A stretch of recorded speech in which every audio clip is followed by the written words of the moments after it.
Thank you, Sharon. And thank all of you for the warm reception you've given me this morning, the hugs, the magnanimous friendliness. And I have a message for some of you from Reverend Tom Thorpe, who loves this church from what he tells me. And he said to please give them his love. He is my minister at Unity of Independence, has been a wonderful support for me, a loving presence, who basically just gave me the freedom to develop my own personality when I'm up here. And I love that about any leader, that they can turn loose of the reins and not have to control the situation. I'm a storyteller at heart. And the first thing I want to share with you is that recently I did a message called Moving Forward with Ease and Grace. And for me, moving forward with ease and grace means allowing the Spirit to control us, as I heard in the music today. That as we move forward, if we allow that Spirit to work, then every step, every minute of our day will be taken care of for us. About 4 or 5 weeks ago, Sharon, Kathy, we talked about what I was going to speak on today. And I listed about 4 different topics, and I believe that it was Kathy who said, why don't we do forgiveness? Well, what you need to know about this story is that I don't look at my daily word until the day of the daily word. Guess what our daily word reading is for today? Forgiveness. Obviously, it is what we're supposed to talk about, and I am honored to share my thoughts with you. One of the most quoted verses in the Bible is when Jesus from the cross said, Father, forgive them, for they know not what they do. And in Matthew chapter 18, verse 22, Jesus says that we should forgive each other 70 times 7, a number that symbolizes boundless, unlimited forgiveness. Have you ever needed to forgive someone?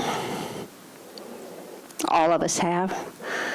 Have you ever, on a personal level, closer to home, had a need to be forgiven and know how bad it hurt when that forgiveness was not forthcoming? In the 1980s, I was studying training to be a Weight Watchers lecturer. I had lost 75 pounds to reach my goal, and I was really looking forward to a future as a lecturer. Well, the woman who was training me and I had a personality conflict, and I never got to finish my training. And I accept now that it was my immaturity. I was in my late 20s or early 30s. But what I remember about that, and the reason I wanted so bad to have her forgive me and let me move forward, was a man who came up after one of my training sessions and said to me, finally, there is someone here who understands me. What he meant was that we were in an area that was fairly elitist. The people coming to Weight Watchers were mostly women who needed to use 20 to 30 pounds. He needed to lose over 100. And anyone who's experienced this knows that the difference between losing 20 pounds and losing 100 pounds is an entirely different world. It broke my heart that I never got to work with that man. However, I will say to you that I'm back in that program right now, and I'm believing that dream is still alive, and that there are still many more men like that man, many more women like that person who can use the message that I have to give. Other than love, Jesus talked more about forgiveness than any other subject. Why? Well, I began studying the Course in Miracles in depth this last January. How many of you know what I'm talking about when, most of you, at least half. I had gotten a taste of the Course in Miracles in Texas before I moved here 6.5 years ago. This time, I started consciously working on forgiveness. on looking at any person, any situation from the past that had an element of me needing to forgive that person or that situation. Well, about 2 months into it, I noticed something strange happening. I noticed suddenly, and you'll find that I can get very personal up here, I noticed suddenly that I wasn't having to go to the bathroom very often. Now, for you to understand what that means, in 1999, I was diagnosed with a condition called interstitial cystitis, which is with Hunter's ulcers, which is considered the worst possible case scenario for interstitial cystitis.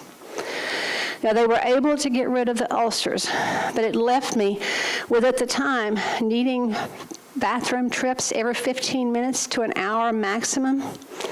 Suddenly, I found myself going less frequently.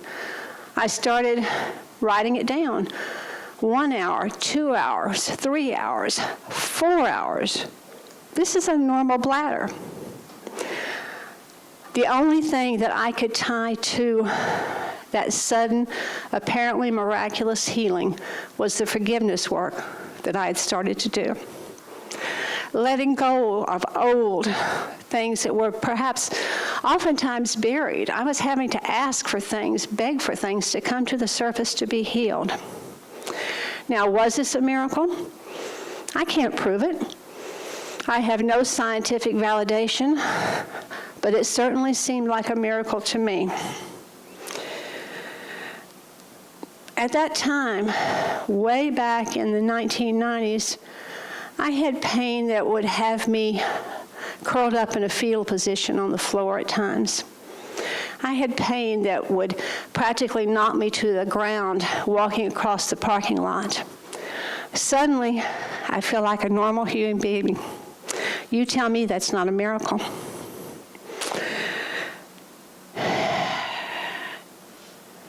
There's no doubt that forgiveness is powerful. Through forgiveness, we release negative attachments and heal ourselves on one or more levels: physical, mental, emotional, spiritual, and often all four. There's also no doubt that holding on to anger is more harmful to us than it is to the other person.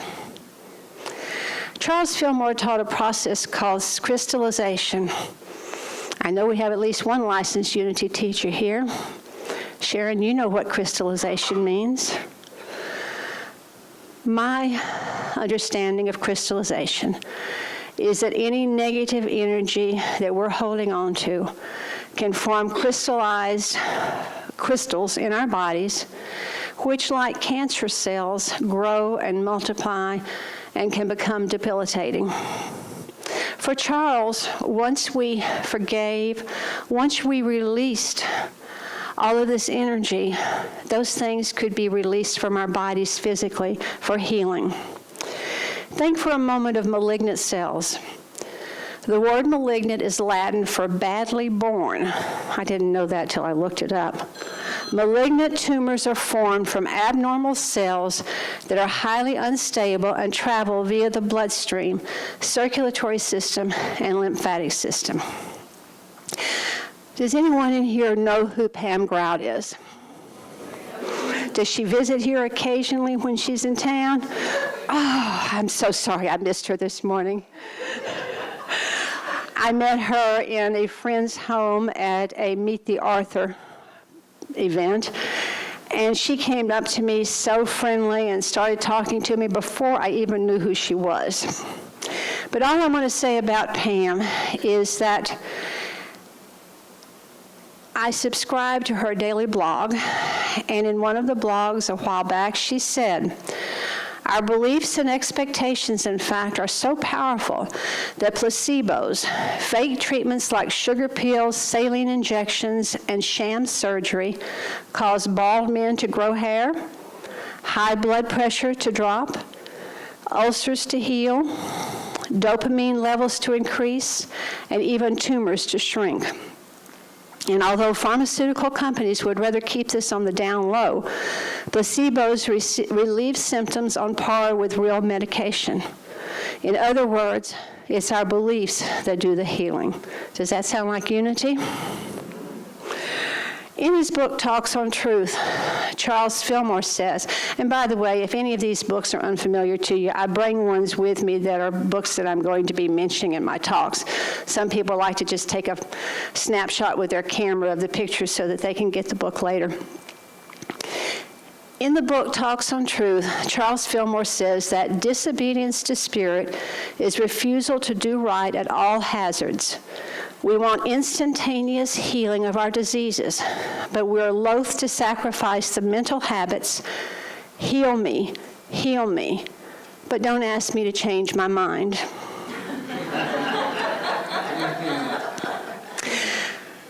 Is there more than one level of forgiveness?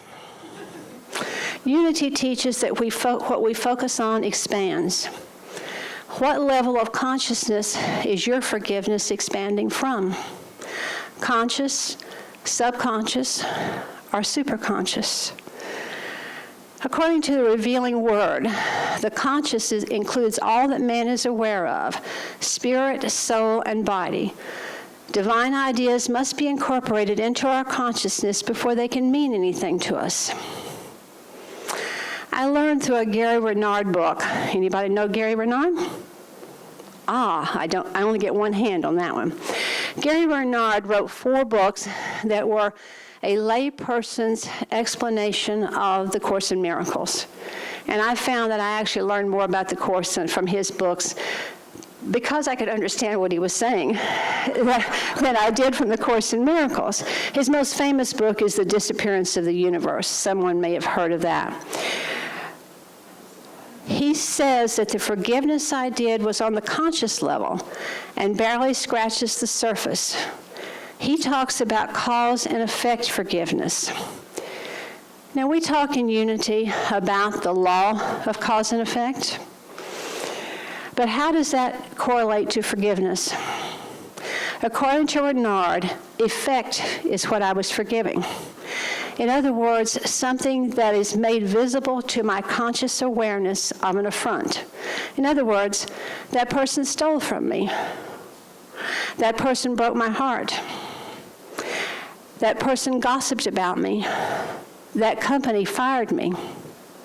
Those are tangible actions or words that in what we call the real world are provable.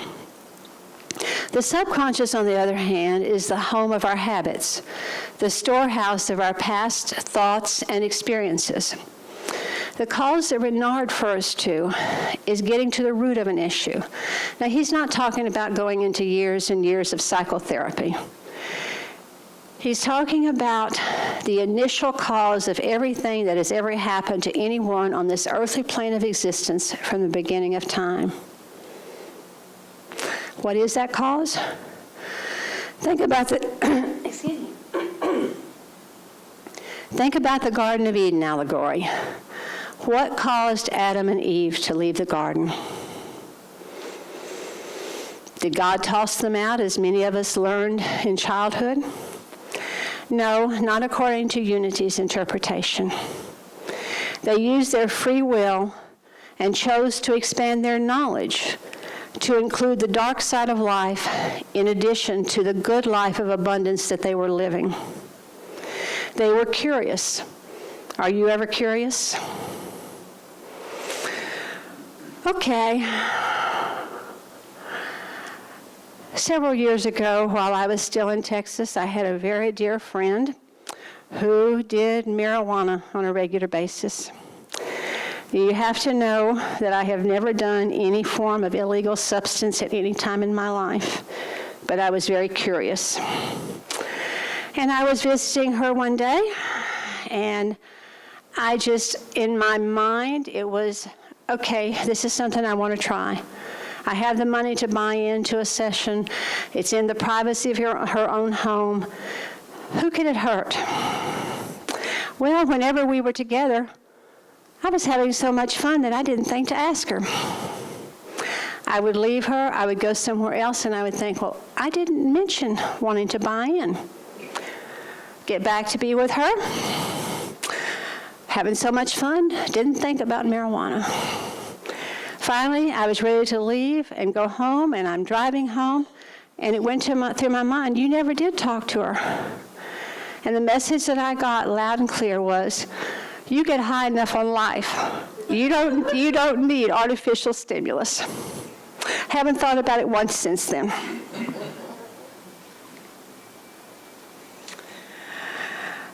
Ever since the choice was made by the allegorical Adam and Eve, and subsequently each of us, we have been struggling to return to the peace, love, and security of the garden.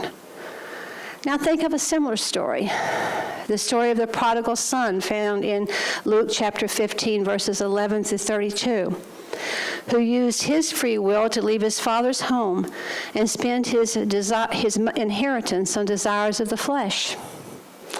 In both stories, the characters separated themselves from good equals God, and we too, at some point in our soul cycle, before we were born, chose to separate from good equals God. In that instance, we put a wall between ourselves and not only God, but between us and all other sentient beings. What are some of those walls? I'm going to list 4 here, and I bet you can think of even more. Gender and sexual preferences, age, ethnicity, religion. We can use almost anything to erect barriers between ourselves and another person and blame them for being different. In our minds, wrong. In reality, you and I, and each and every person that ever was born, is one. And anything that I do to you, I am doing to me. There is no difference. When we forgive another person, we are forgiving ourselves as well. And we must forgive ourselves before we are truly capable of unconditional love. The ability to love and forgive are superconscious processes by which we return to our source. We return to God, to the Garden of Eden. The good news, according to the revealing word, is that we never left that garden. The human body's temple is the outer expression of the Garden of Eden. God gave it to man to dress it and to keep it. Man's primary work in the earthly consciousness is to use this creative power to preserve harmony and order in his world and to conserve his powers for divine direction. In other words, to bring order out of chaos in the midst of any storms of our life. And I leave you with this thought. Namaskar, my friends. The divinity in me recognizes the divinity in you. God bless you.